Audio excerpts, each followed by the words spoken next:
औज़ुबिल्लाहिमिनश्शैतानिर्रजीम बिस्मिल्लाहिर्रहमानिर्रहीम। या रब मूंखे हिन अज़ीम काइनात सां वहदत जो शऊर ॾे। मुंहिंजे वजूद खे एतिरो फैला जो काइनात जी कुंड कुंड खे छुई सघां ऐं उन वांगुरु अज़ली ऐं अबदी थी सघां। या रब मां ज़मा ऐं मकान जूं हदूं पार करे वञा ऐं ऊचाई खां ऊचो लॻां ऐं हर हेठां खां हेठि नज़र अचां।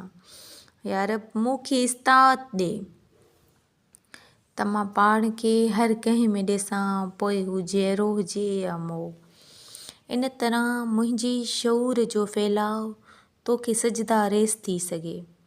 या रब मूंखे पंहिंजी जुस्तजू अता कर। मुंहिंजी नफ़्से अमारा खे न हुरिनी ऐं मूंखे अंदरूनी ख़ामोशी ॾे जा दुनिया जे शोरो गुल खां मुतासिर न थिए।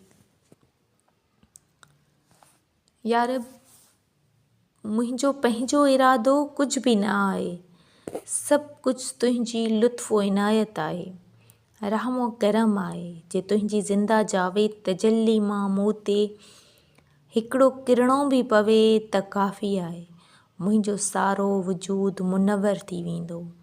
या रब तूं मूंखे शऊर, सरख़ुशी, हक़ ऐं इंसाफ़ सां मुहबत अता कर। मां दुनिया जो तालिब न आहियां, मुंहिंजे ज़ुल्म खे मुंहिंजे कलम खे ईअं अज़ ख़ुदि हलाए जीअं सूरज घड़ीअ खे हलाईंदो आहे।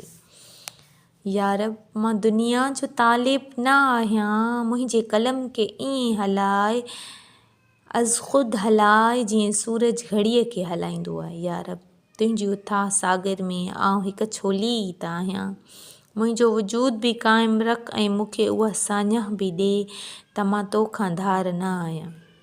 मूंखे अकुल जी तज़ाद खां छॾाए, वजदान जी वहदत सां हमकिनार कर, बेकिनार बणाए छॾ। मां फ़क़ति हिकु मौज आहियां जा समंदर खे सजदा कंदी साहिल ते ईंदी आहे ऐं समंदर खां मुख़्तलिफ़ बि न हूंदी आहे। मूंखे पंहिंजी ज़ात जो शऊर ॾे। या रब तुंहिंजो रसूल अरबी सल्लल्लाहु अलैहि वसल्लम त गुलाब जे गुल वांगुरु आहे, जंहिंजी खुशबू बेमिसाल आहे, पर तूं मूंखे भंवर जो रूह ॾिनो आहे ऐं मूं तरह तरह जो वास वरितो आहे।